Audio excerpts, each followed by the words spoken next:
ସାଙ୍ଗମାନେ ମଣିଷ ଜୀବନରେ ସବୁଠାରୁ ଖତରନାକ ଅଭ୍ୟାସ କ'ଣ? ବହୁତ ସାରା ଲୋକ କହିବେ ଆଳସ୍ୟ, କ୍ରୋଧ, ଈର୍ଷା। ହେଲେ ସବୁଠୁ ଖତରନାକ ଅଭ୍ୟାସ ହେଉଛି ଏସ୍କେପିଜିମ୍ ବା ପଳାୟନ କରିବା। ଏସ୍କେପିଜିମ୍ ଶୁଣିବା ପାଇଁ ହୁଏତ ଛୋଟ ଲାଗୁଥାଇପାରେ, କିନ୍ତୁ ଏହାର ପ୍ରଭାବ ବହୁତ ଗଭୀର ହେଇଥାଏ। ଏହି ଅଭ୍ୟାସ ଚୁପଚାପ ଆମ ଜୀବନ ଭିତରେ ପଶିଥାଏ ଆଉ ଆମେ ଅନୁଭବ ହିଁ କରିନଥାଉ କି ଏହା ଆମକୁ ଭିତରୁ କମଜୋର ବନାଉଛି ବୋଲି।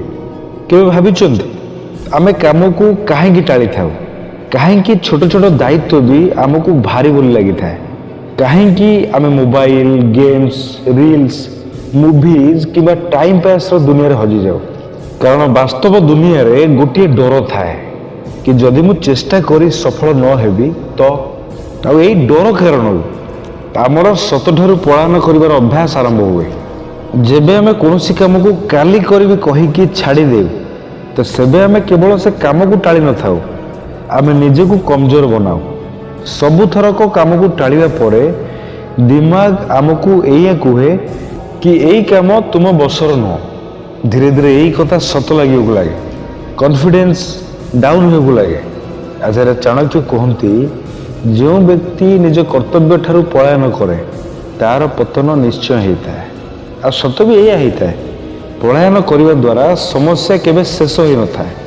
ଆକ୍ଚୁଆଲି କହିବାକୁ ଗଲେ ସମସ୍ୟା ଛୋଟ ହେଇଥାଏ, କିନ୍ତୁ ଆମେ ତାକୁ ଟାଳି ଚାଲୁ।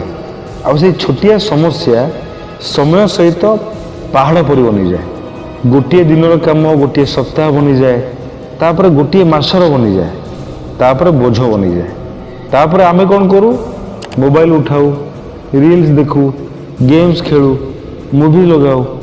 ବାସ୍ ଆମ ଦିମାଗରେ ଏଇଆ ଚାଲିଥାଏ କି ଅଳ୍ପ ଟିକେ ସମୟ ପାଇଁ ହେଉ ପଛେ କିନ୍ତୁ ଶାନ୍ତି ମିଳିଯାଉ।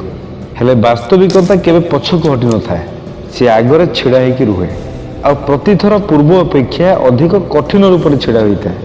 ଏସ୍କେପିଜିମ୍ର ସବୁଠାରୁ ଖତରନାକ କଥା ହେଉଛି ଏଇଆ କି ଏହା ମଜାଦାର ଲାଗେ। ଗେମ୍ ଖେଳିବାକୁ ଭଲ ଲାଗେ, ମୋବାଇଲ ଚଲେଇବାକୁ ଭଲ ଲାଗେ, ସ୍କ୍ରଲିଂର ନିଶା ଭଲ ଲାଗେ। ଏଥିପାଇଁ ଆମେ ରିଅଲ ଲାଇଫ୍ର ଷ୍ଟ୍ରେସ୍ରୁ ବଞ୍ଚିବା ପାଇଁ ଏସବୁ ଜିନିଷ ଭିତରେ ବୁଡ଼ିଯାଉ। କିନ୍ତୁ ଧୀରେ ଧୀରେ ଆମ ଦିମାଗ ବାସ୍ତବ ଜୀବନକୁ ଆଭଏଡ୍ କରିବାର ଅଭ୍ୟାସ ବନେଇ ନିଏ। ତାପରେ ଗୋଟିଏ ସମୟ ଏମିତି ଆସେ ଯେବେ ରାତିରେ ଶୋଇବା ସମୟରେ ମନରେ ଗୋଟିଏ ହିଁ ଆୱାଜ ଆସେ କି ଆଜି ବି କିଛି ଖାସ୍ କଲେନି। ଏହି ଆୱାଜ ମଣିଷକୁ ଭିତରୁ ଭାଙ୍ଗିଦିଏ। କିନ୍ତୁ ସାଙ୍ଗମାନେ, ଏଥିରୁ ବାହାରିବାର ବି ରାସ୍ତା ଅଛି। ବହୁତ ଡିଫିକଲ୍ଟ ନୁହଁ, ବାସ୍ ଟିକେ ଅନେଷ୍ଟି ଦରକାର। ସାଙ୍ଗମାନେ, କୌଣସି ବି କାମକୁ 5 ମିନିଟ୍ କରନ୍ତୁ, ଏଥିରେ ଦିମାଗ ବାଧା ଦେବନି ଆଉ କାମ ଆରମ୍ଭ ହେଇଯିବ। ସକାଳେ ଉଠି ସର୍ବପ୍ରଥମେ ସେଇ କାମ କରନ୍ତୁ ଯାହାକୁ କରିବାରେ ସବୁଠୁ ଅଧିକ ଡର ଲାଗେ। ଏହା ହିଁ ଆପଣଙ୍କ ଜୀବନକୁ ମଜବୁତ ବନାଏ। ଛୋଟ ଛୋଟ ନିୟମ ବନାନ୍ତୁ। 10 ମିନିଟ୍ ପାଠ ପଢ଼ା, 10 ମିନିଟ୍ ଏକ୍ସରସାଇଜ, 1 ଘଣ୍ଟା ମୋବାଇଲ ଠାରୁ ଦୂରେଇ ରହିବା। ଏହିସବୁ ଛୋଟ ଛୋଟ ପରିବର୍ତ୍ତନ ହିଁ ସବୁଠାରୁ ଅଧିକ ପରିବର୍ତ୍ତନ ଆଣେ। ସାଙ୍ଗମାନେ, ଜୀବନର ସତ ହେଉଛି ଏଇଆ କି ଯେଉଁ ମଣିଷ ପଳାୟନ କରିବା ଛାଡ଼ିଦିଏ, ଟାଳିବାର ଅଭ୍ୟାସ ଛାଡ଼ିଦିଏ, ସେ ଜିତିବା ଆରମ୍ଭ କରେ। ମୁଁ ବହୁତ ଲୋକଙ୍କ କାହାଣୀ ଶୁଣିଛି।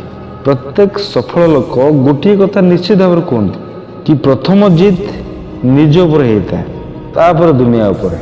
ସାଙ୍ଗମାନେ, ଯଦି ଏ ଭିଡ଼ିଓକୁ ଆପଣ ଏ ପର୍ଯ୍ୟନ୍ତ ଦେଖି ସାରିଲେଣି, ଏହାର ଅର୍ଥ ହେଉଛି ଆପଣ ନିଜ ସହିତ ଲଢ଼ିବାକୁ ଚାହୁଁଛନ୍ତି। ମନେ ରଖନ୍ତୁ, ପଳାୟନ କରିବା ତ ସହଜ ହେଇଥାଏ, କିନ୍ତୁ ଆଗକୁ ବଢ଼ିବା ଜୀବନ ବଦଳାଇ ଦେଇଥାଏ। ଆଜିଠାରୁ କେବଳ ଗୋଟିଏ ନିଷ୍ପତ୍ତି ନିଅନ୍ତୁ କି ପଳାୟନ କରିବାର ନାହିଁ। ଯାହା ବି କାମ ଅଛି, ଯାହା ବି ଦାୟିତ୍ୱ ଅଛି, ତାକୁ ବାସ୍ ସାମ୍ନା କରିବାର ଅଛି। ଏହା ହିଁ ପ୍ରକୃତ ଜିତ୍ ହେଇଥାଏ।